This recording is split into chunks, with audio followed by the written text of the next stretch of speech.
ಸೌಲಭ್ಯಗಳು ದುರ್ಬಳಕೆಯಾಗಬಾರದು. ಶಾಸಕ ಎಸ್.ಎನ್. ಸುಬ್ಬಾರೆಡ್ಡಿ. ಸರ್ಕಾರಿ ಸೌಲಭ್ಯಗಳು ಸದುಪಯೋಗ ಪಡೆದುಕೊಳ್ಳಬೇಕು ಅಂತ ರೈತರಿಗೆ ಸಲಹೆ ನೀಡಿದ ಶಾಸಕ ಎಸ್.ಎನ್. ಸುಬ್ಬಾರೆಡ್ಡಿ. ಸರ್ಕಾರದಿಂದ ಸಿಗುವ ಸೌಲಭ್ಯಗಳು ದುರ್ಬಳಕೆ ಆಗಬಾರದು ಎಂಬ ಉದ್ದೇಶದಿಂದ ನಾವು ಮತ್ತು ಅಧಿಕಾರಿಗಳು ಸೇರಿ ಸುಮಾರು 4,800 ರೂಪಾಯಿ ಬೆಲೆಯುಳ್ಳ 6 ಬಗೆಯ ವಿವಿಧ ತರಕಾರಿ ಬಿತ್ತನೆ ಬೀಜದ ಬ್ಯಾಗ್ ನೀಡಲಾಗುತ್ತಿದ್ದು, ಕೆಲವರಿಗೆ ಮಾಹಿತಿ ಕೊರತೆ ಇರೋದ್ರಿಂದ ವಿವಿಧ ಬಗೆಯ ತರಕಾರಿ ಬಿತ್ತನೆ ಬೀಜ ಪಡೆಯದೇ ಇರುವ ರೈತರಿಗೆ ಅಕ್ಕಪಕ್ಕದವರು ಮಾಹಿತಿ ನೀಡಿ ಬಡವರಿಗೂ ಸಹ ಉಪಯೋಗವಾಗುವ ನಿಟ್ಟಿನಲ್ಲಿ ತಾವೆಲ್ಲ ಸಹಕರಿಸಬೇಕು ಅಂತ ಶಾಸಕ ಎಸ್.ಎನ್. ಸುಬ್ಬಾರೆಡ್ಡಿ ತಿಳಿಸಿದರು.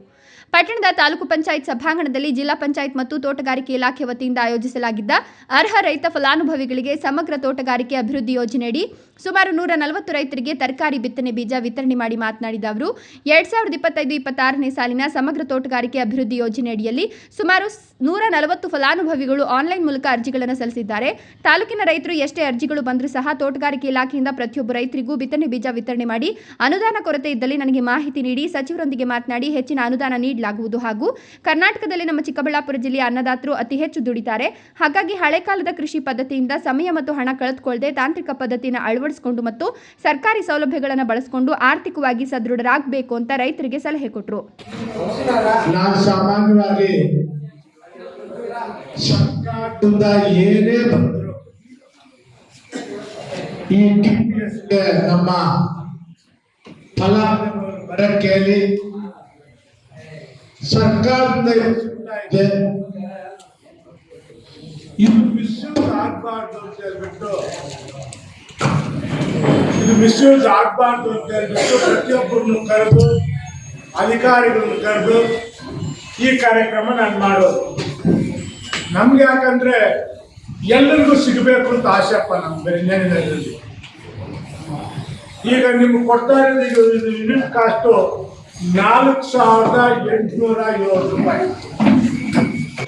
ಇವತ್ತು ಆನ್ಲೈನಲ್ಲಿ ಹೆಚ್ಚು ಕಮ್ಮಿ 140 ಜನ ಹಾಕಿದ್ದಾರೆ. 140 ಜನರಿಗೂ ಕೊಡ್ತಾ ಇದ್ದೀನಿ. ನಾನು ವಿನಂತಿ ಮಾಡ್ಕೊಳ್ಳೋದೇನಂದ್ರೆ, ತಾವು ತಗೊಳ್ತೀರಾ, ತಮ್ಮ ಪಕ್ಕದಲ್ಲಿ ಪಾಪ ಕೆಲವು ಕೊಟ್ಟಿದ್ದ ರೈತರು ಇರ್ತಾರೆ, ಅವ್ರಿಗೂ ಮನವೊಲಿಸಿ ಅವ್ರ ಹತ್ರ ಅರ್ಜಿ ಹಾಕ್ಸಿ.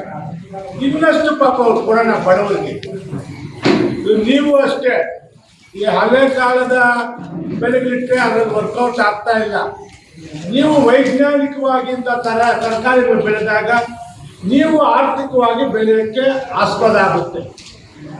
ನೀವೇನೇ ಇಂಥದ್ದು ಅಧಿಕಾರಿಗಳು ಹೇಳ್ತಾ ಇದ್ದೀನಿ, ಇಂಥದ್ದು ಜನ ನಮ್ಮ ರೈತರಿಗೆ ಕೊಡೋಕ್ಕೆ ಸ್ವಲ್ಪ ಅನುದಾನ ಕಡಿಮೆ ಬಂದರೆ ನನ್ನ ಗಮನಕ್ಕೆ ತಂದರೆ ನಾನು ಸಚಿವರ ಜೊತೆ ಮಾತನಾಡಿ ಇನ್ನಷ್ಟು ಕೊಡಿಸೋಂಥ ಪ್ರಯತ್ನ ಅಂತೂ ನಾನು ಮಾಡ್ತೀನಿ. ನೀವು ಯಾವುದೇ ಇರಲಿ, ಇಂಥದ್ದು ನಮ್ಗೆ ಶಾರ್ಟೇಜ್ ಆಗ್ತಾ ಇದೆ, ಇದು ಸರ್ಕಾರದ ಹತ್ರ ಮಾತನಾಡಿ ಅಂದರೆ ನಾನು ಬಂದು ಕೊಡ್ಸೋಕ್ಕೆ ಅನುಕೂಲ ಆಗುತ್ತೆ ಪಾಪ. ಯಾಕಂದ್ರೆ ಇಷ್ಟು ಜನ ರೈತರು ಕಷ್ಟಪಡೋರಪ್ಪ. ಬೇರೆ ಕಡೆ ಆದರೆ ಏನೋ ಗೊತ್ತಿಲ್ಲ, ನಮ್ಮ ಚಿಕ್ಕಬಳ್ಳಾಪುರ ರೈತರು ಕಷ್ಟಪಟ್ಟಾಗೆ ಇಡೀ ನಮ್ಮ ಕರ್ನಾಟಕ ರಾಜ್ಯದಲ್ಲಿ ಯಾವ ರೈತನೂ ಕಷ್ಟಪಡಲ್ಲ. ಅಷ್ಟು ಕಷ್ಟಪಡೋಂಥ ರೈತರು ನಮ್ಮ ರೈತರು. ನಾವು ನಮ್ಮ ಸರ್ಕಾರದಿಂದ ನಮ್ಮ ರೈತರು ಅವ್ರು ಸಹಾಯ ಮಾಡಬೇಕಂತ ನಮ್ಮ ಕರ್ತವ್ಯ. ಅದು ನನ್ನ ಗಮನಕ್ಕೆ ತರಬೇಕು, ನಾನು ಅವ್ರಿಗೆ ಸಹಾಯ ಮಾಡಿಸ್ಬೇಕು. ದಯವಿಟ್ಟು ತಾವು ಅಷ್ಟೇ ತಗೊಂಡೋಗಿ ತಮ್ಮ ಜಮೀನಲ್ಲಿ ಈ ಬಿತ್ತನೆ ಬೀಜ ಹಾಕಿ ಆ ಫಸಲನ್ನು ತಗೋಬೇಕು. ಪಾಪ ನೀವೆಲ್ಲರೂ ನನಗೆ ಗೊತ್ತು ಒಳ್ಳೆಯವರ, ಯಾರೋ 100ಕ್ಕೆ ಒಬ್ಬ ಇರ್ತಾನೆ, ಇದನ್ನು ತಗೊಂಡೋಗಿ ಅಂಗಡಿಯಲ್ಲಿ ಮಾರ್ಕೊಂಡ್ಬಿಡ್ತಾರೆ. ದಯವಿಟ್ಟು ಅಂತ ಕೆಲಸ ಯಾರು ಮಾಡಬಾರ್ದು ಅಂತ ನನಗೆ ವಿನಂತಿ. ಯಾಕಂದರೆ ನಾವು ಸರ್ಕಾರದಲ್ಲಿ ನಾವಿರ್ಬೋದು, ನಮ್ಮ ಅಧಿಕಾರಿಗಳಿರ್ಬೋದು, ನಿಮ್ಮನ್ನೆಲ್ಲ ಕರೆದು ಇವತ್ತು ಕೂರಿಸ್ಕೊಂಡು ಇದು ಯಾಕೆ ಕೊಡ್ತಾ ಇದ್ದೀವಿ ಅಂದರೆ, ಇದು ಕೆಲಸ ನಮ್ಮ ರೈತರು ಚೆನ್ನಾಗಿರ್ಬೇಕು ಅಂತ.